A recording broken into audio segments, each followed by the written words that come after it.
कोरियामा 1 महिनामा ठ्याक्कै कति जति पैसा कमाउन सकिन्छ, मतलब एज अ इपिएस वर्कर हैन, 1 महिनामा ठ्याक्कै कति चाहिँ स्यालेरी हुन्छ त नेपाली कामदारको। अब यहाँनिर कस्तो हुन्छ भने 2026 देखि कोरियाले चाहिँ फिक्स गरिदिएको स्यालेरी। त्यसमा चाहिँ कस्तो छ भने 1 घण्टाको चाहिँ 10,320 वोन, अनि 1 महिनाको लगभग 21,56,000 यस्तै छ। अनि अब ठ्याक्कै कति स्यालेरी कमाउँछन् नेपालीहरूले या हाइस्टमा लोएस्टमा भन्नुपर्दा चाहिँ यसको लागि हामीले यहाँको कम्पनीको बारेमा बुझ्नुपर्ने हुन्छ। यहाँको कम्पनीको बारेमा चाहिँ अब मेनली तीन किसिमको कम्पनीहरू हुन्छ कोरियामा।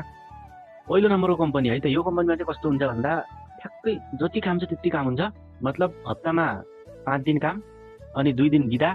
त्यसपछि कुनै अब यस्तो रातो बिदा या त्यस्तो सार्वजनिक कुनै के बिदा भयो भने बिदा भइहाल्ने होइन, काम एक्स्ट्रा काम हुँदै हुन्न, ठ्याक्कै हुन्छ। स्यालेरी पनि जति हो बेसिक ठ्याक्कै आउँछ है त।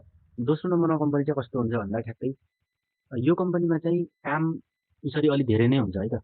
काम धेरै लगभग ओटी पनि डेली नै हुन्छ, अनि शनिबार पनि काम, अनि आइतबार पनि काम, अनि यसो रातो बिदा यताउति केही भए पनि लगभग काम नै हुने होइन, किनकि काम अलि कम्पनीमा धेरै नै हुन्छ। त्यही भएर यो कम्पनीमा काम गर्ने मान्छेहरूले चाहिँ लगभग 35 देखि 40 लाखसम्म चाहिँ कमाउँछन् ओन महिनाको। अनि त्यसपछि आउँछ तेस्रो नम्बरको कम्पनी। यो कम्पनी चाहिँ कस्तो हुन्छ भने काम एकदमै धेरै, एकदम भन्दा नि शनिबार आइतबार होइन, शनिबार पनि ओटी आइतबार पनि ओटी, फेरि काम भएर ओटी, अनि अब रातो बिदा जेमा पनि कामै काम, अनि नाइट सिफ्ट पनि हुन्छ फेरि यस्तो कम्पनीमा। नाइट सिफ्ट भन्नाले 2-3 सिफ्ट बनाएको हुन्छ यस्तो कम्पनीमा, एउटा डेमा एउटा नाइटमा या 8-8 घण्टाको दरले होइन। जसरी भए पनि यो कम्पनीमा चाहिँ काम एकदमै धेरै हुन्छ।